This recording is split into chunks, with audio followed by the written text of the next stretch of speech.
Hello, this is Dread, and in today's video topic, we are going to be playing Forge Guard. Now, usually, that's enough for everyone to leave the room, but hopefully you stick around because this is not your stereotypical average Forge Guard build.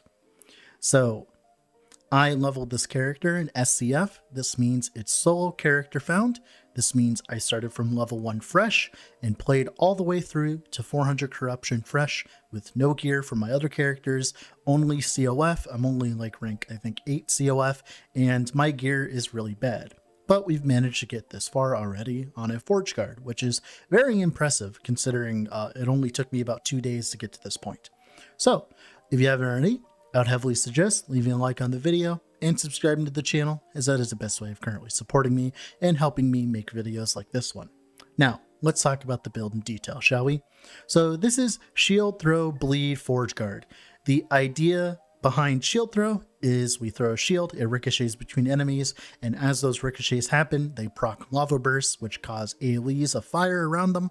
And of course, as well, we have throwing attack Smite idols, which will give us extra Smite procs. All of this combined means that we can stack a very large amount of bleeds per second, and we can easily reach 999 stacks on most enemies currently. Now, the biggest problem, and what everyone is probably asking right now, why are you a Forge Guard? Well, thankfully, there is an interaction that not many people have talked about. I haven't seen anyone actually talk about this interaction at all, mainly because the skill required to do it is locked behind Forge Guard, and no one is going to get caught playing Forge Guard except for me. So the concept here is we have Ring of Shields. Ring of Shields creates a bunch of minions that are like little shields around you, right? And the idea is they give you buffs and they protect you from projectiles. Cool enough, right? Ring of Shields has definitely been one of the better skills in Forge Guard's arsenal, as it gives you a lot of defensive benefits. The only problem is you have to actually scale minion health to actually make it work. Now, of course, on this character, I have very little minion health scaling. I would just need like maybe one extra affix of minion health scaling, which would be very easy to attain if I was in, let's say, Merchant Guild or something like that. So yeah, shields around you, right? They heal you, they buff you.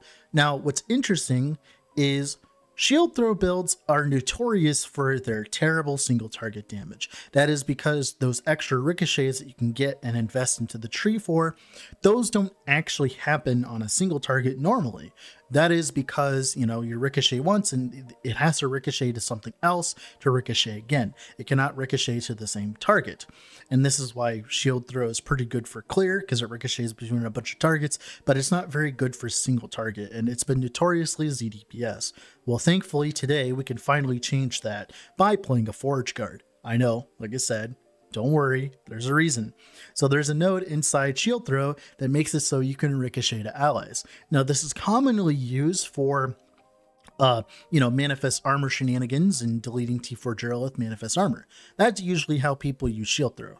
Now, we finally found a different way of using Shield Throw, utilizing this interaction between the ricochet on allies and Shield Throw on Ring of Shields. So if you look at my character, and if you ever look at me like, you know, throwing shields at my feet, you can see that the shields are actually bouncing in between my shields. And whenever it ricochets, it also creates that lava burst, as we mentioned. And that lava burst is an extra hit, and it has a decent AoE, meaning if I'm sitting inside the enemy, like you can see me doing sometimes, and those are ricocheting, all of those lava bursts are hitting. Thanks to this, I believe that we are multiplying our damage by 5. Just by using this interaction on single target. Because the clear on Shield Throw was never bad, because you'd ricochet between multiple enemies, right? Even with 2 enemies, they just ricochet off of each other constantly.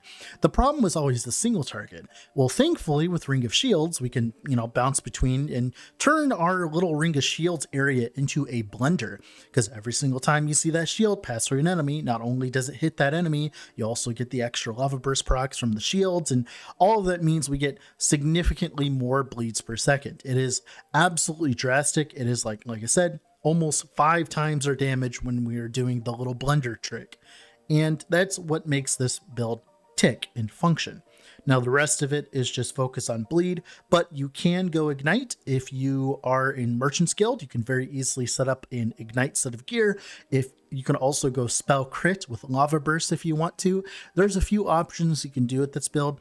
The main reason I went with bleed is because I was going to be playing COF, and as you know, COF, you have no gear because it's COF, right? Obviously, you know the meme, I play COF, therefore I have no gear, and that is true here.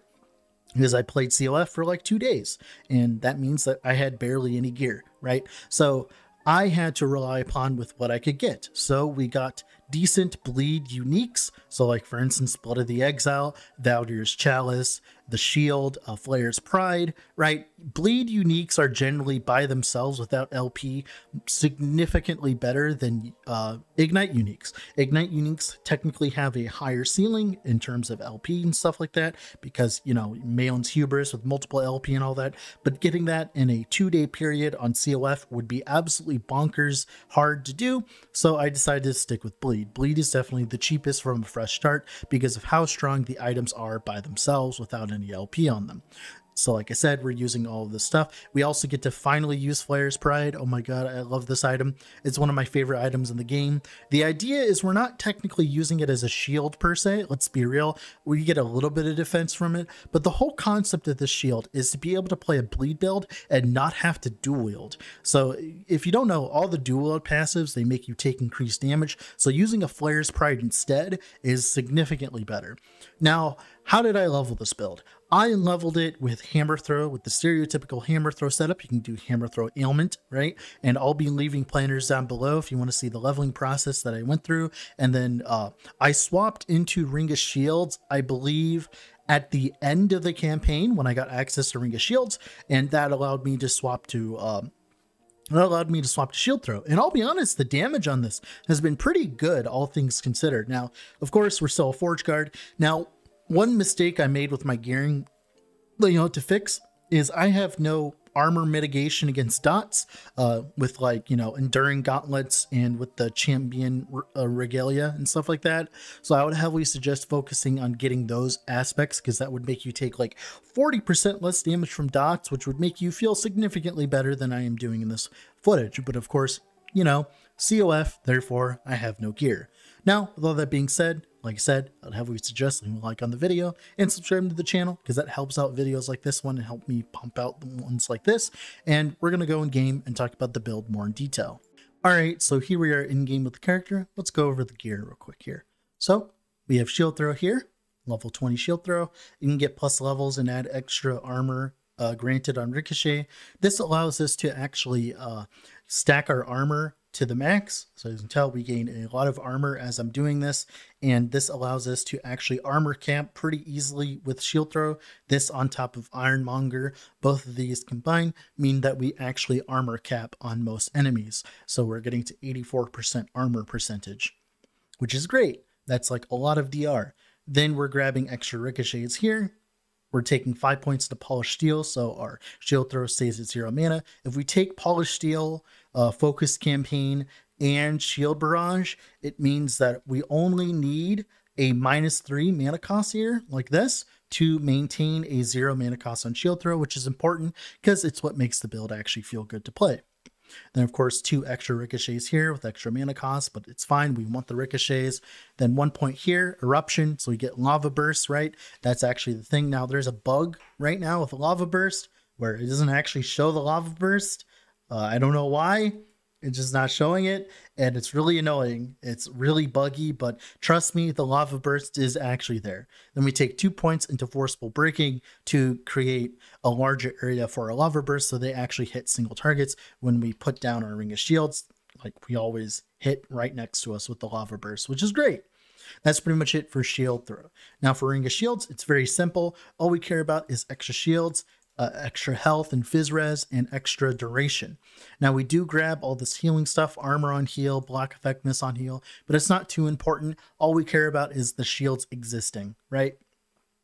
Now, we do have a Javelin. Javelin here is to simply just be another movement skill. What's really nice with Javelin is I can use Javelin like this and then use Smite meaning that I have 2 movement skills instead of 1. That makes it feel much better. Right now, my movement speed is absolute poop and dog shit. That is because I did not hit the movement speed on my Blood of the Exile, so whatever, right? I'd be much faster otherwise. So we're using 2 movement skills, Javelin, which also procs Smite for us, which gives us a little bit of extra DPS, as you can tell. Now, we have Smite here. Smite, there's a few reasons to use it. First things off, we're using it for Righteous Flurry to give us attack and cast speed, which is great for throwing. We're using it as a teleport skill. We're also proccing it off of, like I said, we're proccing it off of Javelin, right? We're also using it to get extra clear. So whenever you see shield, whenever you see lightning like that, they're hitting multiple targets and causing us to, do more damage in an area than you normally would, and it helps our clear significantly. Right now, the balance is 3 points in Sacrifice and 2 points in Atonement. This can get better if we get plus levels to Smite, which would be great, and then, we could fill all this out. And that's pretty much it for Smite. We do have 2 Smite on throwing attack idols here. I got pretty decent ones. I'm pretty happy with these. So, our Smites are actually pretty good. Then reversal, stereotypical reversal setup. All we care about is the 120% damage taken, and of course the 30% attack speed and the low cooldown, so we can just spam it on repeat. And that's pretty much it for, of course, the skills. Let's talk about the passives that are important. So some passives that are more interesting, I actually went with Retribution. This actually improved my clear a little bit because you'd have a bunch of enemies stick on top of you, and this is just a bunch of extra hits. So for instance here, the shield throw with the extra AoE here, every shield throw hit and every lava burst hit are doing about as much damage as a retribution hit would do. So the way that we're dealing damage with this build is applying a lot of bleeds at once. So just having this helps our clear significantly, because when you have a bunch of rats jump on you, they instantly kill themselves, which is great. Of course, the movement, cooldown, recovery speed, all the life, the block chance here, the less damage taken, another axe throws to give us more smite procs on single target, 5 points to Blade Master. That's why we're using an axe, is so we get the attack speed, so we get decent throwing attack speed, of course. Then Void Knight, 5 points to get reversal. Paladin, mainly just using the block here, getting some resistances here, getting the pen, the Fizz pen for our bleeds here, as much HP as possible, and a little bit of necrotic res to cap us off. Then for Forge Guard here, just a bunch of strength. Give us more armor so we can reach armor cap quicker. 1 point into Steel Aegis for even more block chance. 10 points into Guardian for the HP. 10 points into Smother's Might because it gives a 70% bleed chance. We're not running a two-handed weapon, but trust me, running a Flayer's Pride and a one-handed weapon is significantly better than running Smother's Might. This is what you use actually early on to level, is a two-handed weapon with Smother's Might, but other than that, it's whatever. 6 points into Might for increased health, of course, and the armor was great. Less damage over time taken. This is insane. This actually lets Forge Guard not be a tissue paper to dots, and this on top of eventually having Enduring Gauntlets and eventually having a Champion Regalia would mean that we actually take significantly less damage over time, which would make us actually feel good monoliths. The problem is right now, I don't have those items because I was not lucky enough to drop good sets of them. Then, of course, we're grabbing 3 points into Shield Crafter to give us a bunch of minion health for free. And that's pretty much it for our passives. Now, for our gearing here. Our gearing is a little bit different this time around because we're playing a Bleed Forge Guard, so there's a few wonky things. Main things for uniques we want: Flayer's Pride. This drops off of course, where is his name here? Fall of the Outcast. Fall of the Outcast boss. Flayer's Pride is really good because it gives us a large amount of bleed chance per on hit and Fizz pen with bleed. This is essentially making up for the fact that I would rather use this instead of dual wielding. Not only does it give us decent defense, it also, of course, gives us decent damage. Then the boots here, on the Blood of the Exile here, we get I wanted movement speed, but it's whatever. But we care about the bleed duration. The more bleed against moving enemies is really good against essentially you just throw a few shields and watch the enemy kill themselves with this, which is great. And of course, it just has good stats all around. Valor's Chalice, of course, gives us insane sustain as we gain a very large amount of health on kill based on their bleed stacks. And as you can tell, we get a lot of bleed stacks, meaning that whenever anything dies, we go back to full health, which helps a lot for sustain while in monoliths. Then, of course, we have a Bleeding Heart here, just to give us a little bit more single target sustain. And of course, you can get LP versions of this very easily if if you aren't me, anyways, I guess. Now, that's pretty much it for the mandatory uniques that you want eventually. Like I said, I leveled with a two-handed sword until I got a Flayer's Pride. Then I swapped into a Dragonbone Axe with decent dot and bleed chance, but it's like whatever, it doesn't matter. Then the helmet here, bleed chance, fizz dot, duration, and health. Lean on Great Helm, so we take reduced damage from crits. The reason why we do this is so that we don't have to run Crit Avoid in Reign of Dragons, so we can run Bleed Chance instead. Mine rolled very poorly, so I'm actually taking a lot of damage from crits right now, but we're in COF, and therefore I have no gear.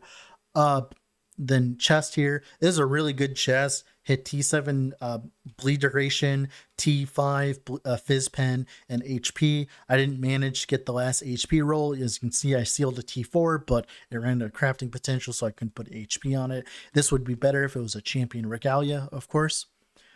Weapon here, a Dragonbone Axe with bleed, dot, pretty good. Ring here, dot, throwing attack speed, and HP. This could be on a better base, of course. Ivory Ring, Seal T1, throwing mana cost, it gives us to 0, throwing attack speed, fizz damage, and health. Belt here, fizz damage, HP. The last prefix doesn't matter unless you get a cleanse, of course. Gloves here, throwing attack speed, strength. It's nice because it helps us get to the cap of armor quicker. Then damage over time sealed, some void res, and some HP. You could do much better than these gloves with Eternal Gauntlets, but like I said, I never dropped a good pair of them. Then that's pretty much it for the actual gear that aren't uniques. Now for idols, I just went with these. This is your best install idol. Bleed duration, fizz dot. Bleed duration, fizz dot eventually. Bleed duration, fizz dot. Then bleed duration, fizz dot, right? I'm putting an HP idol here for now because it's nice to have.